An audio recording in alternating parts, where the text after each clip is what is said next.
ito bang aking ito ba yung huli kong diniscuss? Tapos ako kay Watson, di ba? Kay Watson. Kay Katie Erickson. Tapos ako kay Watson natin. Hanggang dito Watson. Dito na, Patricia Benner. Ay, hindi. Tapos na ko eh. Ano, di ba yung mga expert, Lubis, am I correct? Mm-mm. Tapos ano na Patricia Benner.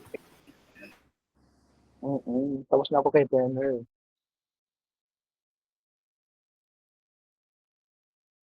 Tatagal natin, dinagbit, nakalimutan ko na eh. Erickson na, tama. Katie Erickson. Caring pa rin naman siya, di ba? Caring. Caring. Caring. Caring. Caring. Caring. Caring.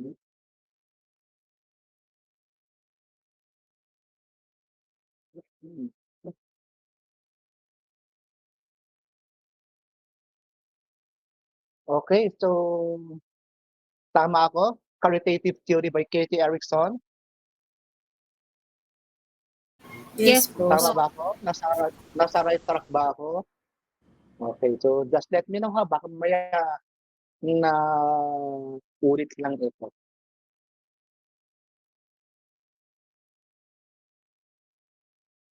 Katie Erickson.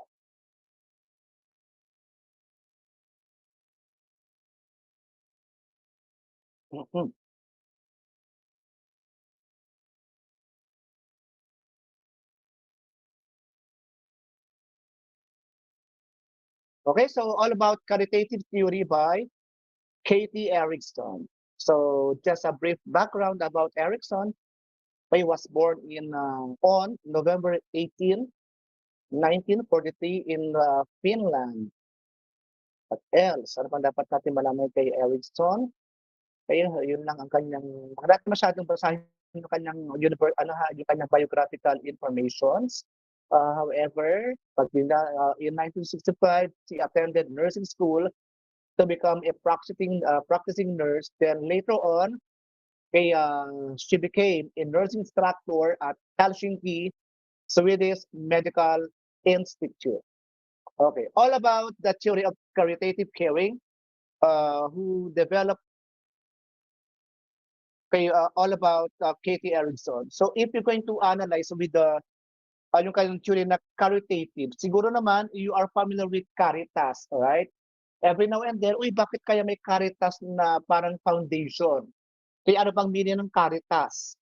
Kaya pag sabi ng Caritas, it is all about the Caritas, it means all about the fundamental motive of caring, rooted in love and charity.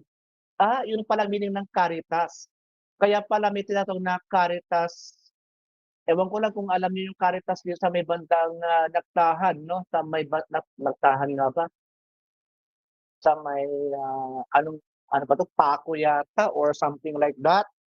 So merong diyan, may isang foundation diyan na Caritas ang pangalan, no? Nandun din sa mga donations, so you can donate all your used stuff sa Caritas Foundation na yan.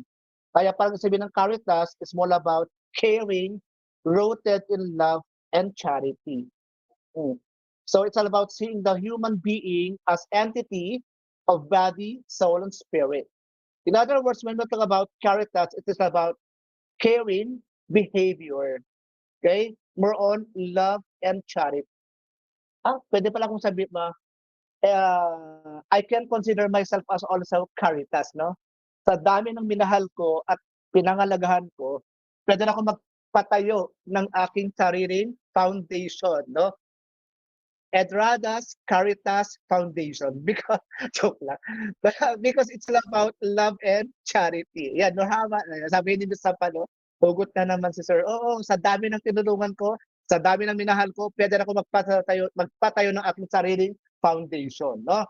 Kasi nga sinasabi niya, no, ni Katie Erickson, kay this model of nursing distinguishes between caring ethics, the practical relationship between patient and the nurse, and also nursing ethics. Sabi dito, nursing ethics are the ethical principles that guide nurses' decision-making ability. So one of these is about caritative caring. Again, according to the theory, suffering that occurs as a result of lack of caritative care is a violation of human dignity. That's why, again, part of our practice in the clinical is that we need to offer our love and care to our patient even without expecting anything in return. 'Di ba? Pag nag-aalala tayo ng pasyente, we are not after kung meron silang ibibigay na kapalit. Let's say for example, you don't need to wait for anything in return now because that's part of our duties and responsibilities in taking care of our patients. Kasi nga sabi nga dito, it is a violation of human dignity once na you don't give your 100% okay, caring behavior to your patient. Okay? Ano ba sinasabi natin ng suffering? No? Suffering, ano ang definition ni Erickson about suffering? Okay, Erickson views suffering as a central concept in caring, where the goal is to alleviate through genuine and compassionate care. Especially dun sa mga abandoned patients, especially dun sa mga nasa hospice care, nasa palliative aspect of caring. Maybe it is very important for us to show our compassionate love and caring to them. Okay? Without expecting anything in return. Kumbaga, it's more on charity. Di ba ang charity, walang hinihiling kapalit because that is part of our duties and responsibilities. Okay? When we talk about caring moment, ito ba din, no? Isa pa sa mga core concepts ng theory ni Erickson is about the caring moment. Again, now we have to clarify, baka masobrahan naman sa pag-aalaga. Okay, baka mamaya sa sobrang alaga, we need to set our boundaries. Okay? Sa sobrang alaga ng nurse, grabe naman mag-alaga, no? So we need to set our boundaries because when we say caring moment, it is a core idea where the nurse-patient encounter becomes genuine connection, respect, and healing. In other words, when talking about caring moment, there should be limitations. Kaya huwag naman tayo magpas dun sa relasyon ng isang nurse at ng pasyente. It should be genuine, caring relationship. Okay? It's not more about intimate. Baka sabihin, ay sabi ni sir, we have to provide a caring moment to our patient to the point na nasobrahan na sa pag-aalag. Okay? So, yun yung mga concepts, no? Ni Erickson, Katie Erickson. Kaya yun ang mga dapat tandaan natin. Ano pang sinasabi ni Erickson? Okay, also in 1986 was called to plan on education and research. And take note, ang kaniyang theory is all about caring and caring science as an academic discipline. So what do we mean by caritative nursing? Caritative means, nursing means that we take caritas. Again, caritas, love and charity. Okay, into use when caring for the human being in health and suffering. Okay, caritative caring is a manifestation of the love that just exists. Caring communion through caring, okay, occurs when the one caring is a spirit of caritas alleviates the suffering of the patient. Dito tayo magagaling as nurses, di ba? Actually, we are very much caring to our patient. Kaya di ba tinawag natin College of Nursing, kolehiyo ng pagkalinga, di ba? We are the kinakalinga natin, no? Inaaruga, kinakalinga natin ang ating mga pasyente.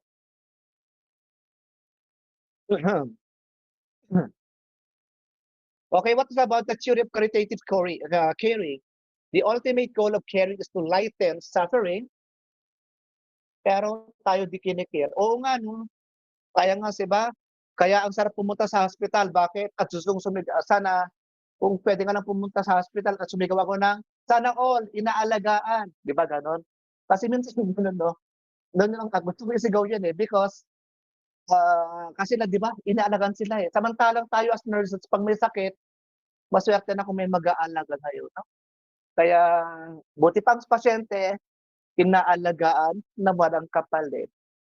Pero si nurse 'pag nagkasakit, wala. Kaya swerte niyo kung may nag-aalaga sa inyo, okey? Sino kaya ang nurse ko diyan na puwede mag-alaga sa akin? Joke. Sana all iparamdam niyo naman kung paano ang pakiramdam ng inaalagaan. So, the ultimate goal of caring is to lighten suffering and serve life and health, no?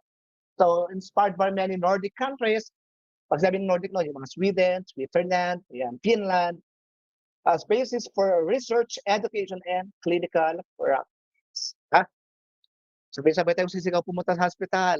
Isigaw natin sa kanila, sana all inaalagaan. So again, ano ulit ang meaning ng caritas? Love and charity. Okay? Fundamental motive of caring science. Okay, what else? Caring communion.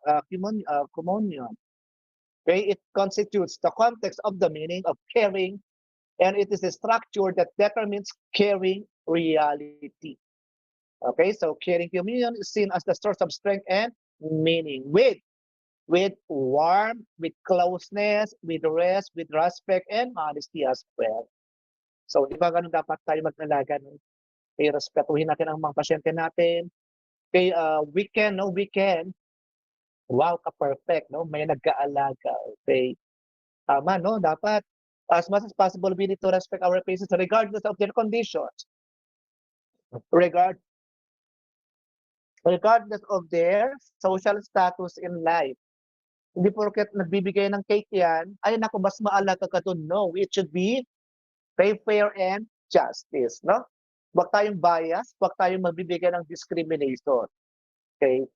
Regardless of their condition, regardless of their social conditions, we need to treat them fairly. Also, another major concept of definition is that the art of caring. Okay, the act of caring contains the caring elements, faith, hope, love, tending, playing, and learning. Involves the category of infinity and eternity. So the act of caring is the art of making something very special out of something less special. Kung ba, tayo nag-aalaga sa pasyente, di ba? Bigyan natin ng extra service, di ba? Wow, extra service, yes. Okay? Bigyan natin sila ng special caring or special attention. May ibang service po yan. Ha? Again, I'm talking about taking care of our patients.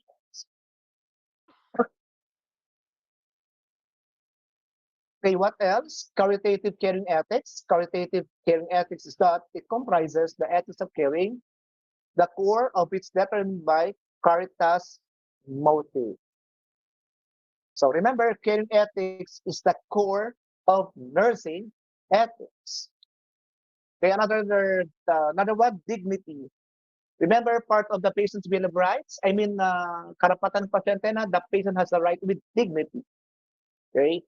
The patient has the right with dignity. That's why dignity constitutes one of the basic concepts of caritative caring ethics. Caritative. Human dignity is partly absolute dignity, partly relative dignity. Pag sinabi ng absolute, it is granted that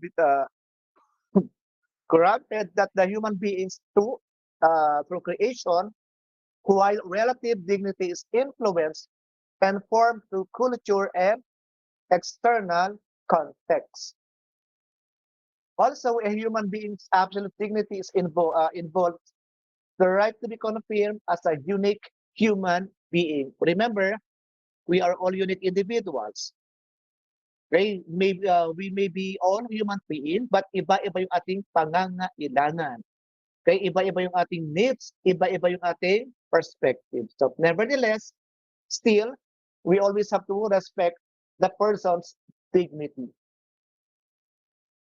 So how can we apply this kind of caritative caring? No, balikan natin yung caritative caring. By means of what? Be empathetic. No? You just need to put yourself into what shoes and be empathetic, be compassionate in practice. Okay? Yes, Ms. Villanueva, go ahead. Anong tanong?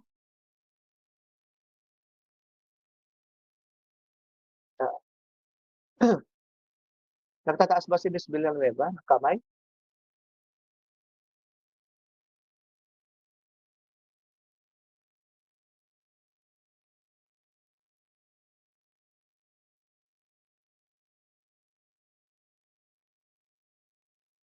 Ano kayang tanong niya ni Miss Villanueva? Yes, Miss Villanueva? May tanong po ba? Napindot lang daw niya, sir. Napindot lang. Sige. Okay. Akala ko naman maghanap siya ng mag-aalaga din sa kanya. Ah, Naka-duty ka ba, Miss Villanueva? Naka-duty. Naka-duty si Miss Villanueva. Okay. Sige. Also, another one is invitation. So when we say invitation, it refers to the act that occurs when the career welcomes the patient to the caring human. So remember, the place it is always the place where the patient is allowed to rest. Kaya syempre, bibigyan natin ng genuine hospitality. Okay, let's say for example, no, pagdating pa lang sa ER, di ba we always welcome them?